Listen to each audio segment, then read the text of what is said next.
त्रिवाल नमस्ते गुरुदेव।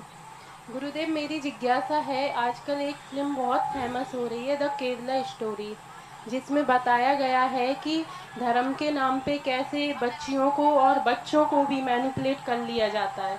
उनको बताया जाता है कि तुम्हारे भगवान कुछ नहीं करते, तुम्हारे भगवान तो रोते रहते हैं, राम जी को वानर सेना की ज़रूरत पड़ी, खुद अपनी पत्नी को नहीं बचा पाए, तो वो तुम्हारा कैसे ध्यान रखेंगे। ऐसे बच्चियों को मैनिपुलेट कर लेते हैं।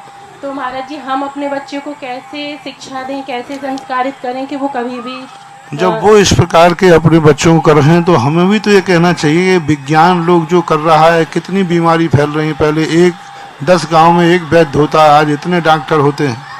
इस प्रकार से वीक पॉइंट तो सबके पास है, क्योंकि कोई भी क्रिया नहीं है जिसका विरोधी नहीं हो।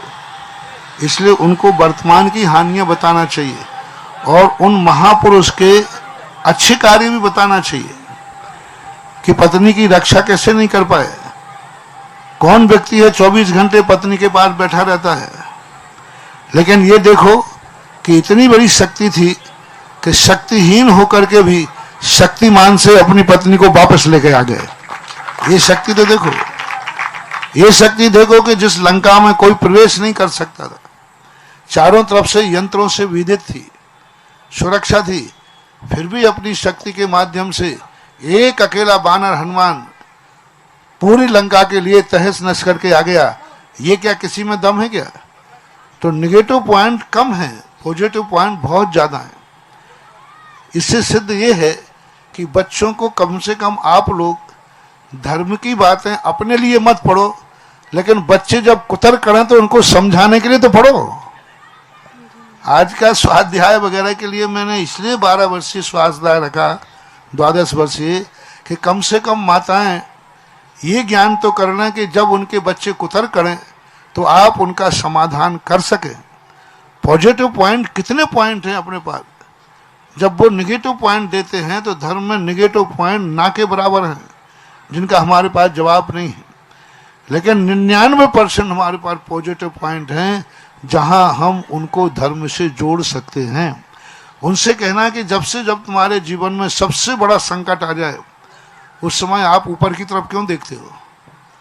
उस समय आपके अंदर में कैसा क्यों आता है भाव कि कोई मुझे बचाए? इसका सिद्ध है कि जब संकट के समय हमें अदृश्य शक्ति का याद आता है तो इसका अर्थ कोई ना कोई शक्ति तो है। और सबसे बड़ा सबूत है धर्म का कि विश्व का एक भी, बड़े बड़े वैज्ञानिक हैं, बड़े बड़े बहुत बड़े आधुनिक लोग हैं, बड़े बड़े नास्तिक कहने वाले हैं, विश्व का एक देश बताओ जो किसी ना किसी अदृश्य शक्ति को, भगवान को नहीं मानता हो। सबसे बड़ा प्रमाण पत्र एक विश्व का एक, मैंने सब लोगों से पूछ लिया, आपके नेट से भी पूछवा लिया, आपके सबसे पूछवा लिया कि मैंने विश्व का ऐसा देश बताओ जो देश किसी ना किसी गॉड को नहीं मानता हो। अमेरिका को आप आधुनिक मानते हो, वैज्ञानिक मानते हो कि वो धर्म कर्म कुछ नहीं मानता। अमेरिका सबसे बड़ा आस्तिक है, सबसे ज्यादा आस्तिक शक्ति को मानता है। रूस, सब। विश्व का एक देश बताओ, आज भी कह रहा हूं, सारी दुनिया में जो लोग मेरा आज जिज्ञासा समाधान अभी सुन रहे हैं, विश्व का एक देश बताओ जिस देश में किसी अदृश्य महाशक्ति को स्वीकार न किया हो। किसी देश ने, अमेरिका, रूस, अमेरिका, ऑस्ट्रेलिया, इटली, जो भी अंग्रेज, सब के लिए कहीं ना कहीं। क्यों? सबसे बड़ी चीज है कि एक झूठा हो सकता है, एक देश क्रियाकांडी हो सकता है, एक देश अंधा हो सकता है, एक देश अंधविश्वासी हो सकता है, सारा विश्व अंधविश्वासी नहीं हो सकता। यानी अदृश्य शक्ति को सारा विश्व मान रहा है। जितने वैज्ञानिक हुए हैं, ये वैज्ञानिक ऊपर से कुछ भी बात करें, एक भी वैज्ञानिक नहीं है जो किसी ना किसी धर्म को नहीं मानता हो। आइंस्टीन वगैरह सारे विज्ञानों का हमने इतिहास खोजा, ये किसी ना किसी अदृश्य शक्ति को मानते थे। ये नास्तिक राज्यपाल के समान होते हैं। राज्यपाल किसी पार्टी का नहीं होता है, लेकिन जब वो वोट डालने जाता है तो किसी एक पार्टी को डालता होगा कि सबको? लेकिन बाहर से कहता है राष्ट्रपति मैं किसी पार्टी का नहीं हूं, मैं तो राज। लेकिन जब उसको अकेले में वोट डालने का मौका मिलता है तो वो किसी ना किसी एक पार्टी को ही वोट देता है। ऐसे होते हैं ये वैज्ञानिक। दुनिया के सामने कहते मैं धर्म को नहीं मानता हूं, अंतरंग में एक भी वैज्ञानिक नहीं हुआ जो किसी ना किसी अदृश्य शक्ति को नहीं मानता हो। इसलिए बच्चों को कहें, भले कोई नाम बदल के मानता है, कोई महावीर को कोई नाम, लेकिन अदृश्य शक्ति को मानता है जो महाशक्ति है दुनिया में। नमोस्तु महाराज।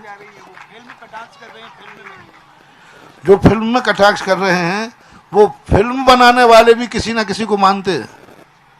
महाराज जी वो एक रियल स्टोरी पे आधारित फिल्म है, वहाँ पे मतलब एक लड़कियों को जिहाज मतलब लव जिहाज बोलना चाहिए, ऐसे हाँ। मैनिपुलेट किया था धर्म के नाम पर कि अल्लाह ही सब कुछ चलाता है।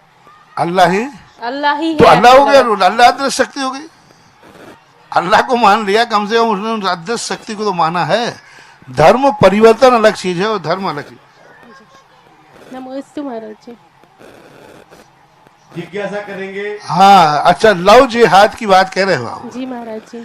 लव जिहाद जो है वो एक ऐसा ज्यादा षड्यंत्र है, एक ऐसा षड्यंत्र है कि किसी प्रकार, क्योंकि ये मुगलों की और अंग्रेजों की एक नीति थी कि भारत की एक मातृशक्ति एक ऐसी है जो सबसे ज्यादा प्रौढ़ है और उसका धर्म है शील व्रत। तो किसी भी प्रकार इनको धर्म से भ्रष्ट किया जाए, और जब व्यक्ति कन्या को हम उधर से ले लेंगे तो उसकी आई हुई संतान अपने आप उसी जाति की कहलाएगी जिस जाति का पुरुष है। तो दूसरी जातियों की कन्याएं लेकर के अपने में समाहित करने का अर्थ है ये अपनी कौम को बढ़ाने का एक तरीका है। ये बच्चियों को इसका बताना चाहिए, रहस्य बताना चाहिए, ये चलना चाहिए कि ये भी एक युद्ध है, इसका नाम लव जिहाद है। जिहाद का अर्थ ही होता है युद्ध। तो इस प्रकार की जो स्थितियां चल रही हैं अपने बच्चों को समझाएं, और जो ले जाकर के बाद जो दुर्दशा हो रही है उस दुर्दशा के उदाहरण याद दिलाएं कि आज बच्चियों को ले जाते हैं, वहां जाकर के कितना उनके साथ अत्याचार होता है, कितना उसके साथ दुर्व्यवहार होता है, वो उदाहरण याद करके बताना चाहिए। वो विज्ञापन कर रहे हैं तो अपन को दुर्व्यवहार के विज्ञापन करना चाहिए, वे दिखाना चाहिए। जी महाराज जी। नमोस्तु महाराज जी। जिज्ञासा करें पंडित राजेंद्र कुमार सुमन सागर और तैयार रहे।